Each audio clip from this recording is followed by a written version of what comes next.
4차 산업혁명, 이 단어는 상당히 이제 익숙한 단어가 됐습니다. 이것 덕분에 우리 생활이 좀 많이 변하고 있고, 그 변화 속도도 상당히 무섭다라는 얘기가 나올 정도입니다. 예전에는 지식 하나가 강조된 반면에 요즘에는 이런 분위기에 따라서 어떤 소통이나 융합이라는 단어가 강조되면서 직종도 다양해지고 직업들도 많이 생겨나고 있습니다. 앞으로 뭐 그런 경향이 더 짙어지겠죠. 자, 그렇다면 이른바 4차 산업혁명 시대, 이 시대를 살아갈 인재들을 키우는 곳이 바로 대학입니다. 그렇다면 이 시대를 앞두고 우리 대학은 어떤 변화, 어떤 준비가 필요할까요? 오늘 이 주제로 얘기 나누겠습니다. 자, 동아대학교 한석정 총장 모셨습니다. 어서 오십시오. 네, 반갑습니다. 반갑습니다. 예. 동아대학교 하면 우선 이 스포츠인들, 유명인들이 많기 때문에, 물론 뭐 정치인, 법조인도 많이 배출하셨습니다만은, 최근에 이제 동계올림픽이 끝났으니까, 제가 이렇게 쭉 보다 보니까, 이번 동계올림픽에도 동아대 출신 선수들이 있더라고요. 네, 네. 예. 보셨죠? 네. 예. 보니까 봅슬레이 특히나. 봅슬레이. 뭐 우리나라에서 좀 비인기 종목이긴 한데, 네, 네. 보시면서 어떤 느낌이 드셨어요? 역시 동아대는 한국 체육의 메카라는 생각을 하게 됐어요. 기억하시다시피 건국 후 최초의 올림픽 금메달리스트 양정모 씨가 동아대 출신인데 유명하죠. 예. 그 후로도 LA 올림픽, 아테네 올림픽에 유도, 태권도 금메달리스트 당시 국가적 영웅이었죠. 하형주, 그렇습니다. 문대성 씨가 그렇네요. 다 동아대 출신이고 예.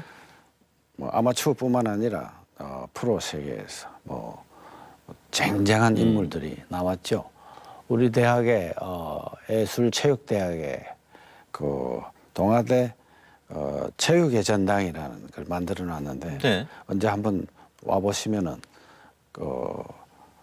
동아대가 그동안 한국 체육에 헌신했던 그 기록들이 화려한 기록들이 비치돼 있는데 아마 압도될 것입니다. 알겠습니다. 예. 시작부터 아주 자랑으로 시작하셨는데 사실 운동하면은 뭐 총장님도 빼놓을 수 없는 것이 2년 전에 왜 저희 프로그램에 출연하셨을 때 그때는 이제 화제 취임식 때 저희가 모시긴 했는데 그때 이제 당시 복싱을 이제 거의 뭐 현역 선수로 하신다고 해서 그 당시 여자 진행자가 깜짝 놀랐던 기억이 있습니다. 요즘은 복싱 안 하십니까? 하십니까? 요새도 합니다. 제가 42에 복싱 도장에 나가서 예. 지금까지 그러니까 23년째 복싱 도장을 다니니까 이 방면에서는 아마 전국 최장 기록일 겁니다. 그러니까요. 어제도 예. 갔다 왔으니까. 체육관 매일 다니시고. 매일은 아니고 지금 시간이 안 되니까 바쁘셔서. 일주일에 한 번 아니면 두 번. 예. 아무리 못 가도 한 번은 가려고 노력합니다. 예. 과거 뭐 90년대 후반인가요? 그때 뭐 아마추어 복싱 선수권 대회에서 준우승한 기록도 제가 찾아봤습니다. 오늘 뭐 총장님 제가 뭐 질문 잘못 드렸다가 뭐 잽이 날라오는 건 아니겠죠? 아닙니다. 저는 평화적인 사람. 예. 농담을 너무 진지하게 받아주신 것 같습니다. 그 지난해 총장님이 그 학생들에게 한 강의가 꽤 화제가 됐었거든요. 제목이 이제 나처럼 망해라. 보통 나처럼 성공해라. 이거 아니겠습니까? 그 명령어로 근데 망해라라고 하셨단 말이에요. 제목을 직접 정하신 거죠? 네. 그것은 제가 젊었을 때부터 실패를 참 많이 했어요. 재수, 삼수, 사수해서 대학에 들어갔습니다. 예. 그리고 대학 졸업 후에도 다니던 직장 혹은 직업이 다 없어졌어요. 망해서 5번의 실업자 생활을 했습니다. 예. 학문은 제 6번째 선택이었습니다. 음.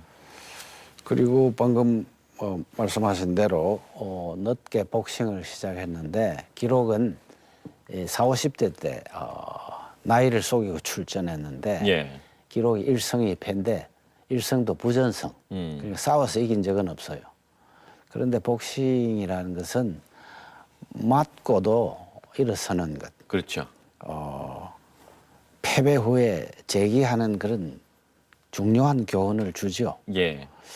그래서 곰곰이 생각해 보니까 제 인생이 약간의 교육 자료가 되겠다고 생각이 들어서 학생들에게 특강을 하게 된 거죠. 예. 요즘 젊은이들은 주변에 성공담만 난무를 하는데 성공담 그건 안만 들어도 우리한테 와닿지 않아요. 이런 시대를 사는 젊은이들은 자기가 실패하면 하면 죽는 줄 알아요. 부모님들도 그렇게 키우고 있고. 그렇습니다. 근데 지금은 100세 시대지 않습니까? 100세 시대에는 실패를 많이 해야죠. 당연한, 예, 그렇네요. 그 실패를 소중하게 여겨라. 실패를 끼고 살아라. 너무 민감하게 받아들이지 말라. 예. 소중한 거다는 그 이야기를 하고 싶었죠. 예. 그래서 그 강의가 상당히 좀 이색적이어서 뭐 다른 그 방송 프로그램에서 별도로 이렇게 이른바 실패 활용법 이렇게 소개가 되기도 했는데 그 당시 뭐 학생들의 반응은 어땠습니까? 그 강연을 마치고 나오는데 복도에서 어떤 학생이 우리 실패하자고 고함을 치면서 실패하자. 옆에서 학생들이 막 웃고 그랬거든. 예. 그래서 제 강연이 어느 정도 성공했구나. 음. 실패에 대해서 어떤 심리적으로 극복을 했구나 하는 안도감이 들었습니다. 예. 그래서 한때는 학생들과 이런 자리가 있을 때 그 식사하고 나서 뒤에 네. 건배사로 우리가 같이 실패하자. 예. 그게 한때 유행한 적이 있어요. 그렇군요. 그러니까 어떻게 보면 그 실패에 대한 두려움은 좀 사라질 것 같아요. 예. 그렇죠. 우리 총장님이 실패를 여러 번 하면 그렇죠. 끝내 성공할 것이다. 예. 예. 오늘 많이 웃으시는데 2년 전에 비해서 상당히 이제 예. 여유도 생기신 것 같습니다. 그 외에 실제로 실패학 강의가 그때 뭐 만들어진다는 얘기도 있었는데 동아대학교에 실패와 관련된 예. 강의를 지금 경영대학에서 선택 과목으로 개설하려고 계획 중에 있어요. 그렇습니까? 예. 특이하네요. 네. 그 당시에 그 학생들이 그 제 특강 이후 SNS에서 막 돌았던 내용을 그때 보니까 예. 우리 총장도 뭐 F 뭐 그러니까. 5개 10개 꼽았다더라. 예. 그래도 총장했어. 낙제 먹었다더라. 뭐 예. 낙방했다더라. 그런 게 나오는 걸 보고 어느 정도 극복했다. 저는 그게 중요하다고 봅니다. 예. 어쨌든 뭐 실패를 많이 하려면 여러 가지 뭐 많이 도전을 해야 되니까 어떻게 보면 그게 도전이라는 단어와도 연결되는 것 같아요. 그렇겠죠. 예, 그걸 그렇죠. 강조해 주신 네네. 거고 본인이 어떻게 보면 이제 총장님이 오전 6기의 삶을 사셨기 때문에 아주 뭐 그 학생들이 공포에 떨고 있는 게 이른바 실패라는 단어를 상당히 좀 유쾌하게 설명을 해 주셔서 화제가 꽤 됐었습니다. 자, 4차 산업혁명 얘기를 좀 본격적으로 들어가 보겠습니다. 상당히 이제 대중화된 단어가 됐고요. 그렇지만 이게 정말 이게 구체적으로 파고들면 이게 어떻게 준비해야 되나라고 했을 때는 상당히 막막한 부분이 많아요. 일단 기술의 발전이라는 것이 베이스가 되겠지만 이것이 뭐 편리하겠다라는 생각이 듭니다만 한편으로 상당히 좀 두려운 것도 사실인데 우리가 뭐 2년 전인가요? 그 알파고와 인간의 대결에서도 그랬고 영화로도 소재가 많이 다뤄집니다. 그렇다면 지금 그 4차 산업혁명 시대를 앞두고 있는 우리 학생들, 인재들이 필요한 게 덕목이라는 게 어떤 게 있어야 됩니까? 4차 산업혁명은 지금 상당히 친숙한 단어가 되긴 했지만은 네. 실제로 합의는 어려운 개념입니다. 네, 어려워요 여전히. 그래서 조금 쉽게 접근하는 것이 좋겠다는 예. 생각이 드는데 그간 인류가 겪었던 여러 산업혁명들하고는 비교가 되지 않을 정도의 다대한 변화, 형태나 본질적 의미가 정말 엄청나게 달라지는 그 정도로 정의를 하죠. 그런데 이 시대에 어떻게 살아야 하느냐? 제가 볼 때는 이 시기에 즉 알파고하고 비교될 수 있는 인간의 능력일까 덕목이라는 것은 창의라고 생각이 됩니다. 기계가 할 수 없는 창의적인 생각을 연마해야 되고 예. 또 도전해야 되는 것. 이건 본질적인 질문을 계속 던지는 걸 말하는데 본질적인 질문을 계속 던져 나가는 것 자체가 도전 행위라고 볼 수 있죠. 네네. 그런데 이 과정 속에서 혼자 하는 일보다는 여럿이가 열린 자세로 예. 합심해서 풀어나간다면은 개인의 능력은 미약할지라도 총합이 커지니까 예. 그래서 중요하게 여겨지는 것은 소통이 될 겁니다. 그래서 이 시기에 필요한 능력은 창의, 도전, 소통. 이 정도로 하면은 조금 단순하게 예, 구체화는 되는군요. 단순하게 좀 접근하는 게 예. 좋지 않을까 싶습니다. 달리 말하면 기술이 아무리 발전해도 기계가 못하는 거, 인간만이 할 수 있는 것. 여기 그러면은 어떻게 보면 선택과 집중을 하자라는 말씀인 것 같아요. 예. 창의력, 사고, 도전. 도전은 이제 여러 가지 질문을 하는 것. 아마 이건 좀 인문학하고도 연결이 되는 것 같은데 그리고 혼자 하지 말고 여럿이 소통하면서 하는 것들. 자, 그러면은 이제 이런 그 인재를 길러내는 것이 그럼 대학의 역할이다라고 이제 말씀하시고 싶은 것 같은데, 그럼 이걸 어떻게 가르쳐야 되는 겁니까, 대학에서? 예. 그러니까 지금은 옛날처럼 교수가 초월적 위치에서 예. 주입식으로 가르치고 주어진 답과 틀을 찾아가는 시대는 이제 지나가는 것 같아요. 교수와 학생들이 좀 수평적으로 앉아서 네. 질문을 던지고 답을 얻으려고 하는 노력이 대두되는 시대죠. 예. 그런데 우리 동아대학교에는 아주 중요한 지침이 하나 있는데 설립자이신 석당 정재환 선생님의 교육 철학이 동좌문도라는 게 있는데 네네. 스승과 학생이 같이 앉아서 정도가 무엇인가를 묻는다는 뜻입니다. 네. 그 이념에 이미 수평적인 관계가 들어있네요. 그렇죠, 네, 그렇죠. 교수 학생 간에. 어. 예. 이 철학에서 이 시대 인재를 키우는 길이 보이는 것 같아요. 동자문도는 동아대학생들한테는 동아대학교 교수 학생 직원들한테 좀 익숙한 말인데 약간 부연하자면은 끝없는 지식 탐구를 강조하죠. 예. 또한 교수의 후득한 지도와 멘토링도 강조하는 겁니다. 그리고 그 같이 앉아서 네. 문답하는 것이니까 문제 해결 의지, 도전 정신 같은 것도 깃들여 있는 거죠. 예. 여럿이 모여 있는 거니까 융합적인 사고가 나오는 거고 또 소통 능력도 이렇게 중시하는 겁니다. 예. 네. 좀 여러 가지로 우리가 필요한 그런 정신들을 다 담고 있는 것 같습니다. 예. 그래서 우리 동아대학은 이 동자문도의 정신에서 문제 해결 또 질문 중심형 수업을 확대하고 예. 그런 차원에서 교수와 학습자의 능력을 강화하는 방향 등등의 교육 프로그램을 만들고 있습니다. 예. 그렇다면 기존에 우리가 알고 있는 그 어떤 그 교육 커리큘럼을 해야 될까요? 과목도 그렇고요. 제목도 상당히 이제 이른바 이제 융합된 그런 과목들도 많고요. 뭐 특징적인 것들이 좀 몇 가지 네. 소개를 해주시죠. 그래서 작년 말 교과 과정을 상당한 수준으로 재정비했는데 예. 그래서 6개의 핵심 역량을 정립했습니다. 예. 이건 전문성, 인성, 방금 말씀드린 창의, 도전, 소통, 예.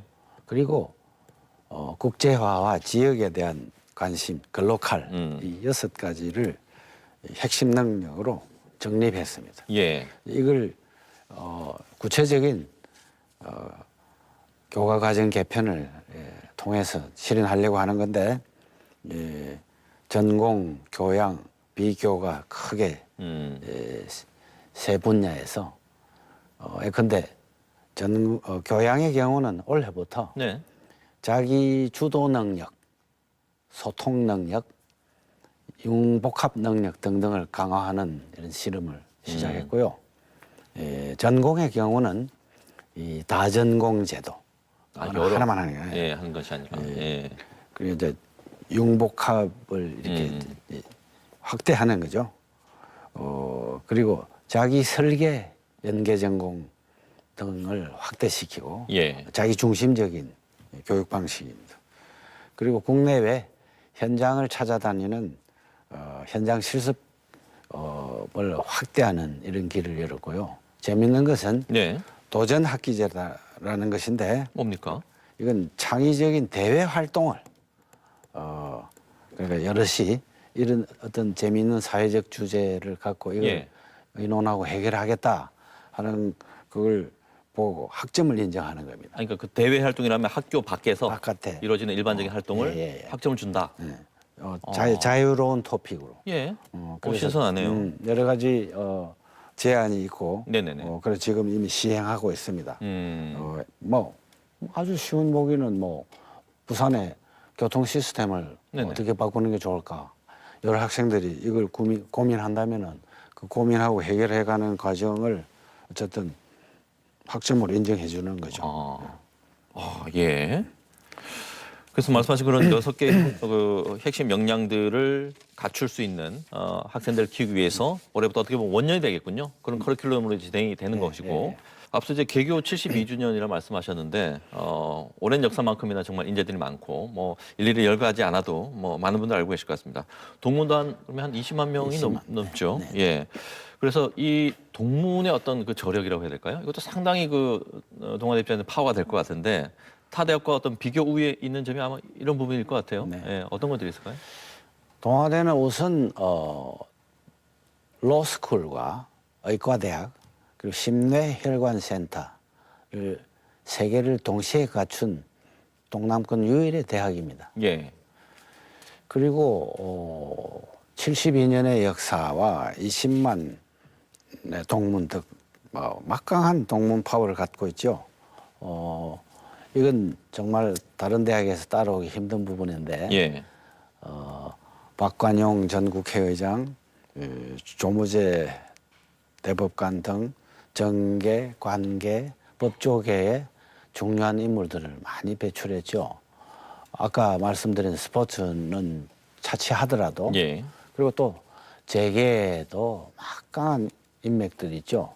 강병중, 신정택 회장님을 이어서 올해 부산 상공회의소 소장에 비선된 허용도 회장 그분도 우리 출신입니다. 예. 예. 동남권 재계 뿌리 깊은 동문 네트워크를 갖고 있기 때문에 학생들의 취업 및 사회생활에 큰 도움이 되고 있습니다. 예.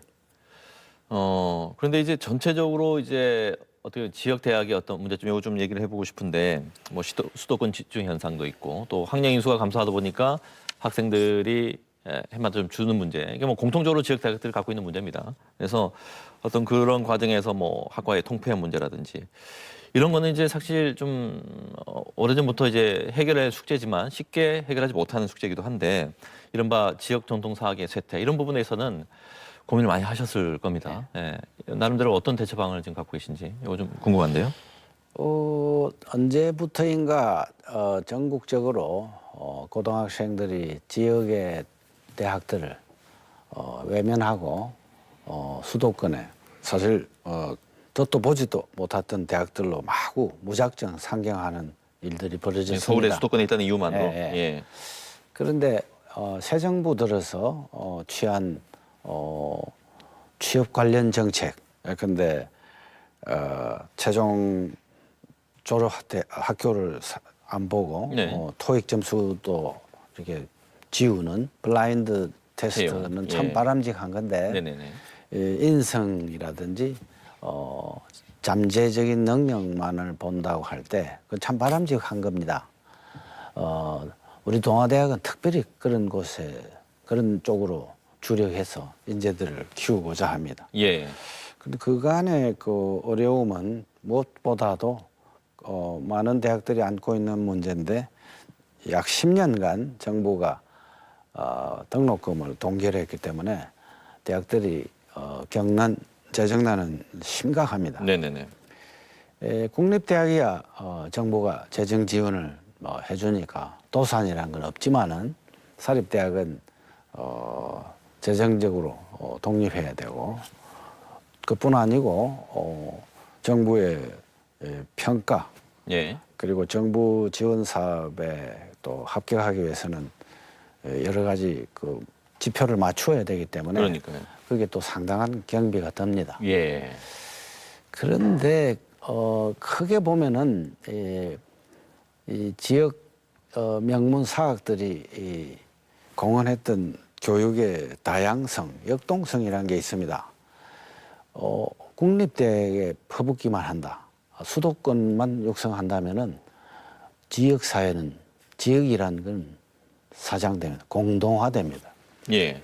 교육의 역동성과 다양성도 사장되는 거죠. 뭐 아주 쉬운 보기로 들자면은 아까 제가 말씀드린 그 금메달 등 한국 체육에 헌신한 동아대학의 그 기여가 있지 않습니까? 예. 그걸 어느 국립대학이 했습니까? 이건 어떤 겁니까? 동아 백년 동행. 네, 동아 백년 동행은 저희 대학이 이제 70주년을 통과했습니다. 예. 이제 앞으로 향후 100년을 향해 달려가자는 뜻입니다. 쟁쟁한 동문들이 많이 있지만은 동문들이 후배들을 위해서 세워준 건물은 아직 없습니다. 이 건물을 하나 새로 세워서 동문들의 결속도 과시하고 그곳에서 우리 동아대학의 역사도 보존하고 또 뛰어난 동문들의 흔적을 보존하고 예. 그리고 교양 교육도 실시하고 지역 사회를 위한 여러 가지 서비스를 베풀고 싶은 겁니다. 예. 그래서 이것 때문에 이제 발전위원회도 당장 다음 주 곧 한 며칠 내에 발족하는 걸로 알고 있는데 네, 네. 이제 이미 사회에 진출한 동문들이 이제 그 본교를 위해서 네, 동아대를 네, 위해서 네, 네, 이렇게까지 이제 노력도 하고 있고 하여튼 뭐 지역에서 열심히 뭐 현장에서도 뭐 학교를 떠난 선배들까지도 네. 다 이렇게 준비를 하고 있다라는 말씀이시네요. 그 책도 이렇게 쓰신 것 중에 이 만주화학에 대해서 또 권위자로 제가 들었습니다. 이른바 이제 저서 만주 모던이라는 제목 책에서도 일본과 만주를 잇는 어떤 동아시아 가문으로 이곳 바로 부산을 강조를 하셨단 말이에요. 어떤 의미가 있는 겁니까, 이건? 만주 모던은 재작년에 출간했는데 모두 12회의 서평회와 강연 초청을 받았습니다. 예. 주제는 30년대 일본인들이 경영했던 만주가 60년대 한국 산업화의 모델이 됐다는 것을 말합니다. 그런데 그 시기에 재미있는 것은 만주의 등장과 더불어 부산의 위상도 크게 도약했습니다. 네네. 그 이전에는 조선에서 한 제3의 도시, 3, 4도시, 4위 도시였는데 만주의 등장으로 2위로 성격하죠. 예. 대형 선박들이 진출하면서 국제 도시로 성격하죠. 그 1920년대까지는 조선의 지식인들이 관부 연락선을 통해서 조선과 일본의 문화적 교류를 이끌었는데 1930년대부터는 조선과 일본의 지식인들이 네. 부산을 출발해서 만주로 북상하여 여러 가지 모더니즘의 실험 그리고 한중일 러시아 문화의 융합을 이끌었습니다. 그 시기에 다른 각도에서 보면은 국제화의 큰 흐름이 도래한 거죠. 예. 부산은 당시 일본과 만주를 잇는 동아의 관문으로 일컬어졌습니다.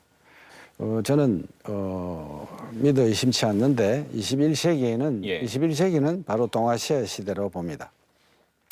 취임한 이래 동아시아를 넘어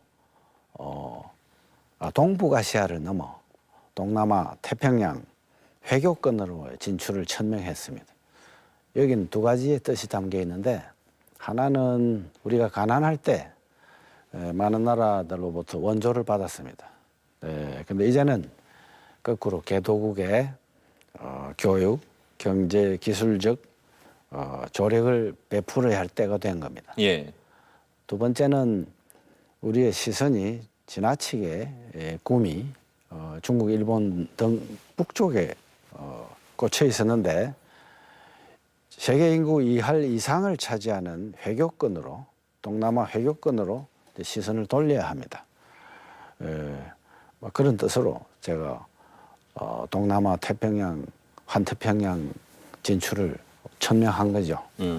알겠습니다. 이 책은 제가 한번 또 꼭 찾아서 읽어보도록 하겠습니다. 또 큰 그림까지 그리고 계신데 오늘 그 뭐 4차 혁명 시대를 맞아서 뭐 어떤 인재를 어떻게 키울 것인가 이 얘기부터 해서 어떤 그 동아시아 가문으로서 부산의 위치까지 한번 얘기를 해봤습니다. 자, 어떻습니까? 좀 정리를 해보면 초반에 나온 얘기지만 좀 실패를 통해서 뭐 일부러 뭐 망하자 뭐 이런 차원보다는 아무튼 실패를 여러 번 경험을 해서 다양한 경험을 가지고 융합을 해 나가자. 그래서 이런 4차 혁명 시대에 대비를 하자. 뭐 이렇게 정리를 해야 되겠습니까? 네네. 알겠습니다. 혹시 오늘 뭐 못다한 말씀이나 뭐 강조하고 싶으신 말씀 있으면 마무리 발언으로 부탁드리겠습니다. 뭐 아까도 뭐 언급하셨지만은 우리 동아대학은 이제 새로운 여정을 시작했습니다. 70년의 역사를 뒤로 하고 100년을 향해 나아갑니다. 100년 동행 캠페인이 바로 그것입니다. 동문들과 교직원, 학생, 뭐 그리고 뜻을 같이 하는 시민 여러분의 따뜻한 참여를 기대합니다. 어렵지만 여러 위기를 이겨내어서 동아대학교는 명실상부 지역 거점 명문 사학으로 도약할 것입니다. 많은 성원을 기대합니다. 알겠습니다. 감사합니다. 예, 올해 말씀하신 그 여러 가지 4차 산업혁명 시대를 위한 그 여러 실험들이 과연 어떻게 현실에서 적용이 되는지 어떤 변화가 있는지 한번 저도 관심 있게 지켜보도록 하겠습니다. 네, 한석정 동아대 총장이었습니다. 오늘 나와주셔서 고맙습니다. 감사합니다. 예. 네, 파워토크 다음 주에 다시 뵙겠습니다. 시청해주신 여러분 고맙습니다.